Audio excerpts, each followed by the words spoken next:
What's up, everyone? I'm the Comic Outlaw, aka Jack Slater. You know who I am. And either way, which way my name flows or goes, we're doing the last part, the conclusion. Yes, the final crossover. And wow, it's been a wild trip, I'll tell you.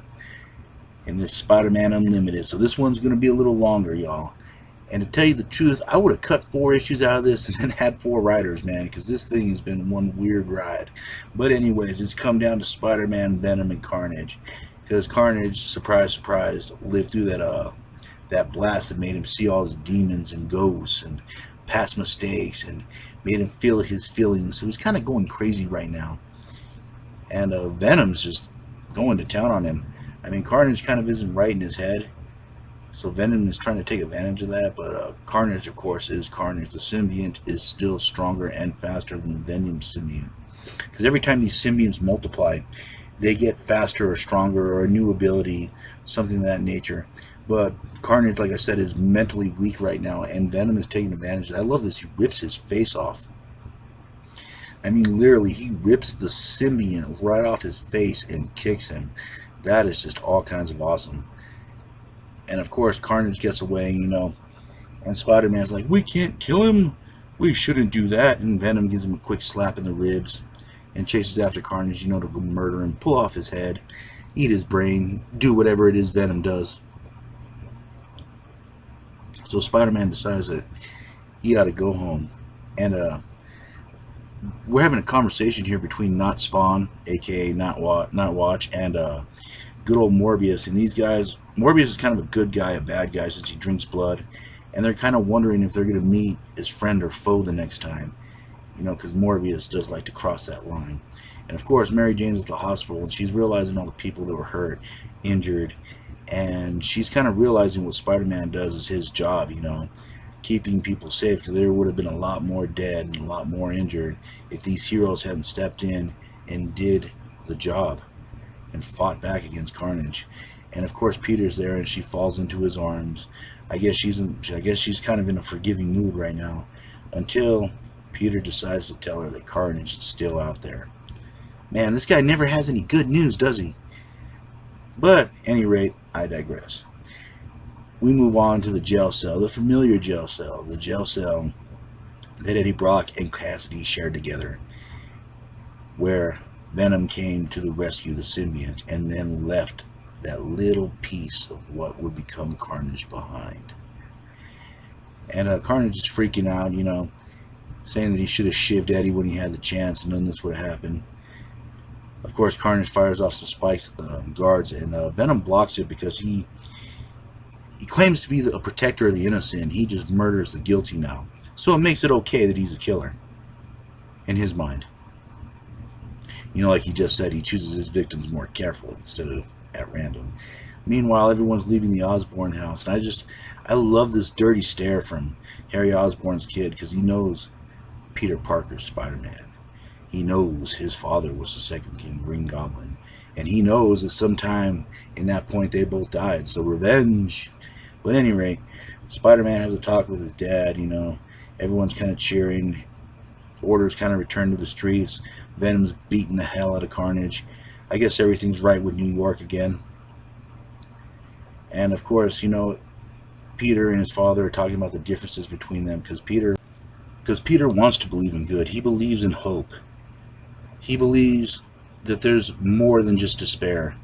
There's more than just revenge. There's justice. And he's found other people that share his ideas, so he knows he's not alone. Meanwhile, Mary Jane in that very sexy one piece, oh Lord, wakes up to find herself alone. And for reasons I cannot fathom why she's sleeping alone. And yet, there's Peter there, destroying the film. He doesn't want to profit over the deaths of these people, so he's kind of ruining. He's getting his web shooters on, and he's going out. And this time, Mary Jane completely does a 180 from the whole start of this. She's been complaining about his lifestyle. She accepts it. She tells him, you hit the jackpot, Tiger. Gives him a luscious kiss. I guess she stopped smoking cigarettes and switched to ambient, or something like that. But anyways, Spider-Man is off. I'm sorry about this, but Mary Jane's just been real back and forth in these issues. It's kind of been driving me crazy how they played her. But Spider-Man is off. He's off to fight, to find Carnage.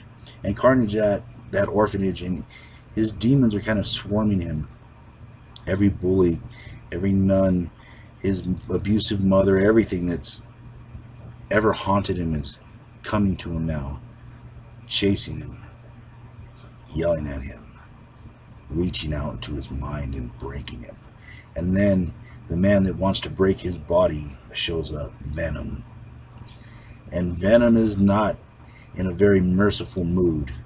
Venom wants to rip his spine out, because Venom is tired of this. Venom feels that the best way to get rid of Carnage is just to kill him. And yes, Carnage might be stronger, faster, but Venom is more crafty. And I love how he tells Venom he's basically invincible, and he punches him through that, telling him not to believe his own press. And Carnage is very weak in it right now. That blast really messed with his mind. This is the best opportunity Venom's going to have to kill him. And right when he's about to come down for the killing blow, Spider-Man comes out of nowhere and stops him. Now, to be honest with you, I think I'm more for Venom on this one. I think they ought to just kill Cassidy, especially after all the trouble he causes after this and beyond. But no. And while they're having their little lovers' quarrel,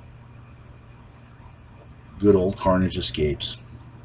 He takes the opportunity and he vanishes.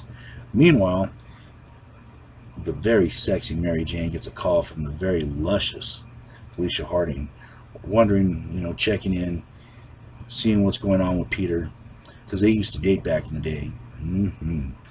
And she realizes that he's going out there to stop Carnage, and she's wondering if she should follow, or would it be suicide?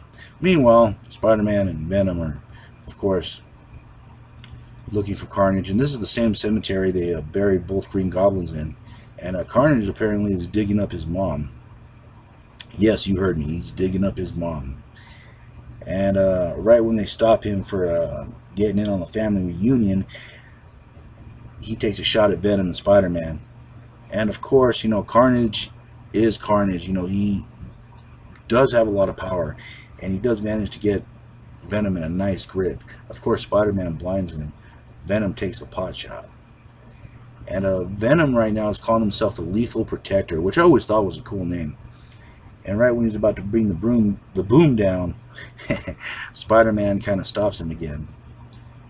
And Venom pushes him aside, and then he just goes to town on him. He lays the smackdown on him. Bam! And yeah, Venom's getting ready to kill him. His symbiont's kind of coming out right now, getting ready to choke him to death. Getting ready to close the lights out on Cassidy. But no, Spider-Man stops him. And he says all the abuse that he suffered, everything that happened with his mom, he's a victim too, even though he's a murderer, and he likes to kill people, and he's never going to stop. Somehow, some way, we ought to let him live. And of course, no good deed goes unpunished. And Carnage tries to kill Spider-Man for his troubles, and launches him up and right between the graves of the Green Goblins, Norman and Harry Osborn. That is just all kinds of funny right there. And Carnage is about to bring down the knife when, oof, Black Cat comes out of nowhere. Here, kitty, kitty, meow.